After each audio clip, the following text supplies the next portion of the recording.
Hi అండి, welcome to సాయిస్ kitchen. బాగున్నారండి మీరు? మేమైతే బాగున్నామండి. ముందుగా అయితే మీకు అంతమందికి కూడా ఉగాది శుభాకాంక్షలు అండి. ఇప్పుడైతే ఉగాది స్పెషల్గా ఇప్పుడు నేను ఒక స్వీట్ రెసిపీ అయితే మీకోసం చేసి చూపిస్తున్నాను. ఈ రెసిపీ అయితే ముందు చేశానండి నేను, కానీ ఇప్పుడైతే కొద్దిగా డిఫరెంట్గా చేద్దామని మీకోసం అయితే ఇప్పుడు ఉగాది స్పెషల్గా మీకోసం చేసి చూపిస్తాను ఈ స్వీట్ రెసిపీని అయితే. దీనికోసం అయితే బెల్లాన్ని తీసుకోనండి, గోధుమ పిండి బెల్లాన్ని అయితే తీసేసుకోనండి. మీరైతే షుగర్నైనా తీసేసుకోవచ్చు, బెల్లం ప్లేస్లో షుగర్ తీసుకోవచ్చు, గోధుమ పిండి ప్లేస్లో మైదా పిండి వేసుకోవచ్చండి. నేనైతే హెల్తీగా ఉండడం కోసం అయితే బెల్లాన్ని వాడుతున్నాను. ఇక్కడైతే గోధుమ పిండిని కూడా తీసేసుకోనండి. 1 కప్పు గోధుమ పిండికి 1/2 కప్పుకి కొద్దిగా ఎక్కువండి బెల్లాన్ని అయితే తీసేసుకుంటాను. ఇప్పుడైతే బెల్లం కొద్దిగా కరగనివ్వాలండి. ఇదైతే పాకం అవసరం లేదండి, బెల్లాన్ని కరిగించుకుంటే సరిపోద్ది. ఇప్పుడైతే స్టవ్ ఆన్ చేసేసుకొని చిన్న గిన్నెని అయితే పెట్టేసుకొని బెల్లాన్ని అయితే వేసుకుందాం. ఈ బెల్లం ప్లేస్లో షుగర్ని వేసుకుని అయినా మీరు చేసుకోవచ్చండి. ఇప్పుడు ఇందులో ఒక 1/4 కప్పు వరకు వాటర్ని అయితే వేసుకుంటానండి.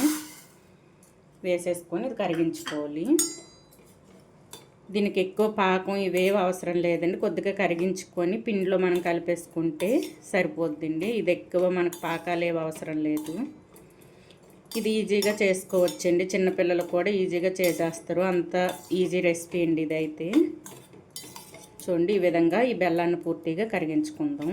చూడండి, బెల్లం వాటర్ అయితే మనకి రెడీ అయిపోయిందండి. చూసారా, బెల్లం పూర్తిగా కరిగిపోయింది. ఇప్పుడైతే స్టవ్ను ఆఫ్ చేసేసుకొని ఇది పూర్తిగా చల్లార్చుకోవాలండి. ఇది పూర్తిగా చల్లపడిన తర్వాత అయితే మనమైతే పిండిలో కలిపేసుకుందాం. ఇదైతే చల్లారనిద్దామండి. ఇప్పుడైతే చల్లగా అయిన తర్వాత అయితే మీకు ఇప్పుడు చూపిస్తానండి. చూడండి, మనకైతే బెల్లపు వాటర్ చల్లపడిందండి. ఇప్పుడు ఇది పక్కన పెట్టేసుకొని ఇప్పుడైతే పిండిని అయితే కలిపేసుకుందామండి. నేనైతే చూడండి 1 కప్పు వరకు గోధుమ పిండిని అయితే తీసేసుకున్నాను. ఈ విధంగా తీసేసుకొని ఇప్పుడు ఇందులో అయితే కొద్దిగా డ్రై ఫ్రూట్స్ అయితే వేసుకుంటానండి. చూడండి, ఈ విధంగా తురిమేసుకొని డ్రై ఫ్రూట్స్ని అయితే వేసుకుంటాను. మీ దగ్గర లేకపోతే అవసరం లేదండి, వేయవలసిన అవసరం లేదు, ఉంటే వేసుకోవచ్చండి. టేస్ట్ అయితే బాగుంటుంది. ఇందులోనే కొద్దిగా సోంపు అండి, 1 టేబుల్ స్పూన్ వరకు సోంపుని వేసుకోండి. సోంపు వేసుకొని ఒకసారి ఈ విధంగా ట్రై చేయండి, సూపర్గా ఉంటుందండి టేస్ట్ అయితే. నేనైతే ఒక టేబుల్ స్పూన్ వరకు వేసేసుకున్నాను. ఇందులోనే లైట్గా సాల్ట్ అండి, ఈ మాత్రం సాల్ట్ అయితే వేసేసుకోవాలి. కొద్దిగా వేసుకోవాలండి, ఎక్కువ అయిందంటే ఇంకా టేస్ట్ మారిపోద్ది. ఇప్పుడు ఇందులోని కొద్దిగా బేకింగ్ పౌడర్ ఉన్నా వేసుకోవచ్చండి, బేకింగ్ సోడా ఉన్నా సరే వేసుకోవచ్చండి. నేనైతే బేకింగ్ సోడా అయితే వేసుకుంటానండి. కొద్దిగా బేకింగ్ పౌడర్ ఉన్న వేసేసుకోండి. ఇప్పుడు ఇందులో కొద్దిగా యాలకుల పొడి అండి, ఒక 1/2 టేబుల్ స్పూన్ వరకు యాలకుల పొడిని అయితే వేసుకోండి. ఇలాచీ పౌడరు ఈ విధంగా వేసేసుకొని మొత్తం కూడా కలిపేసుకుందాం. ఈ విధంగా మనం ఇవన్నీ వేసుకునేటప్పుడే కలిపేసుకోవాలండి. మనం ఈ బెల్లపు వాటర్ వేసుకొని కలిపామంటే సరిగ్గా కలదండి. ఇది మొత్తం కూడా మనం వేసుకున్నవేవి కూడా సరిగ్గా కలవు. అందుకోసమని ముందు ఈ విధంగా కలిపేసుకున్న తర్వాత బెల్లపు వాటర్ని అయితే వేసేసుకోవాలి కొద్దిగా. ఇప్పుడైతే బెల్లపు వాటర్ని ఫిల్టర్ చేసుకొని వేసేసుకున్నామండి. ఈ విధంగా ఫిల్టర్ చేసేసుకోవాలండి, కొద్దిగా వేసేసుకోండి.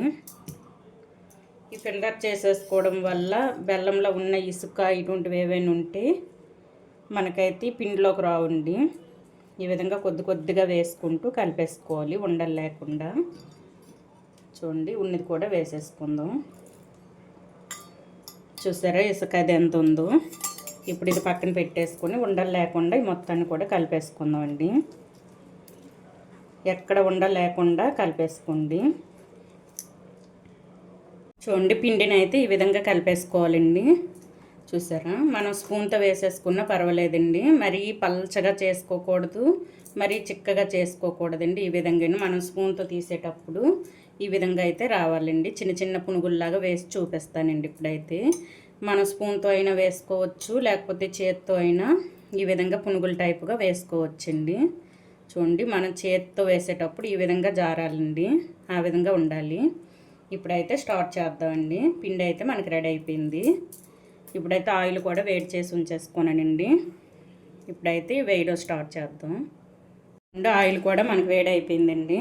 ఇప్పుడైతే ఇది ఫ్లేమ్ పూర్తిగా సిమ్లో ఉంచేసుకొని ఇప్పుడైతే పునుగులను వేసేసుకుందాం. చేతినైతే కొద్దిగా తడి చేసుకుంటూ ఈ విధంగా కొద్దిగా చూడండి, ఈ విధంగా కొద్దిగా తీసేసుకొని చిన్న చిన్న మీకు ఏ సైజులో కావాలంటే ఆ సైజులో అయితే ఈ విధంగా ప్యాన్కి ఎన్ని సరిపోతాయో అన్ని వేసేసుకోండి. చూసారా, ఈ విధంగా అండి మొత్తం కూడా ఇదే విధంగా వేసేసుకోవాలి. ఫ్లేమ్ పూర్తిగా సిమ్లోనే ఉంచేసుకోవాలండి, ఎందుకంటే ఆయిల్ బాగా వేడైందండి. అందుకోసమని నేను పూర్తిగా సిమ్లో ఉంచేసుకొని వేయించుకుంటున్నాను. చూడండి, పూర్తిగా వేసేంత వరకు సిమ్లోనే ఉంచేసుకోవాలి. మొత్తం కూడా ఇదే విధంగా వేసేసుకోవాలండి. మనం వంట సోడా వేయడం వల్ల చూసారా ఎంత దీనికి పొంగుతున్నాయో, ఈ విధంగా అయితే పొంగుతాయండి.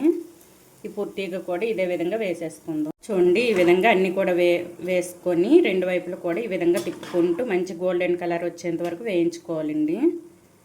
చూసారా, లోపల పిండి కూడా మనకి మంచిగా ఉడకాలండి. పచ్చిగా ఉందంటే టేస్ట్ బాగోదు, మళ్ళీ మనం తినేటప్పుడు కూడా అంత టేస్ట్ అనిపించదండి. మనం సోంపు వేసుకున్నాం కాబట్టి ఇదైతే మంచిగా ఫ్రై చేసుకోవాలి. ఇదైతే క్రిస్పీగా రాదండి, స్మూత్గా వస్తాయి. మనకి లోపల పిండి అనేది స్మూత్గా ఉంటుందండి వేయించిన తర్వాత.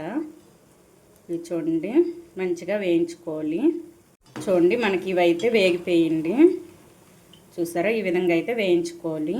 ఇప్పుడు ఒక ప్లేట్లో తీసేసుకుందాం. ఈ విధంగా అన్నీ కూడా సేమ్ ఇదే విధంగా వేయించుకోవాలండి. చూసారా, అన్నీ కూడా ఈ ప్లేట్లో తీసేసుకుందాం అండి. చూడండి, ఈ విధంగా అయితే మొత్తం వేయించుకోవాలండి. ఇంకొద్దిగా పిండి ఉందండి, అది కూడా ఇదే విధంగా వేయించి చూపిస్తాను. చూడండి, ఇవి కూడా మనకు వేగిపోయింది. మనం వేసేటప్పుడు సిమ్లో ఉంచేసుకొని వేయించేటప్పుడు మీడియంలో ఉంచేసుకోవాలండి ఫ్లేమ్ అయితే. చూడండి, ఈ విధంగా వేయించుకోవాలి. ఇప్పుడైతే స్టవ్ను ఆఫ్ చేసేసుకొని ఇవి కూడా తీసేసుకుందాం. ఈ కలర్లో ఉండేటప్పుడే తీసేసుకోవాలండి. చూడండి, ఈ కలర్లో వచ్చేటప్పుడే తీసేసుకోవాలి. ఇప్పుడు ఇవైతే ఒక బౌల్లో వేసి చూపిస్తానండి. చూడండి, చాలా టేస్టీగా ఉండే గోధుమ పిండి బెల్లంతో చేసుకునే స్వీట్ రెసిపీని అయితే ఈ విధంగా చేసేసుకోండి. చాలా టేస్టీగా ఉందండి. ఈ విధంగా అయితే చేసేసుకోండి. ఈ ఉగాది స్పెషల్గా ఈ విధంగా ఇంట్లో అయితే చేసి పెట్టుకోండి. పిల్లల నుంచి పెద్దల వరకు అంతమంది కూడా చాలా ఇష్టపడతారండి. ఇవైతే లోపల స్పాంజీగా మంచిగా ఉంటాయండి. ఈ స్వీట్ అయితే మనం ఎన్ని తిన్నా సరే డైజెషన్ ప్రాబ్లం ఏది ఉండదండి, ఎందుకంటే మనం సోంపుని వేసుకోవడం కదండి. సోంపు వేసుకోవడం వల్ల టేస్ట్ డైజెషన్ ప్రాబ్లం కూడా ఏమి ఉండదండి.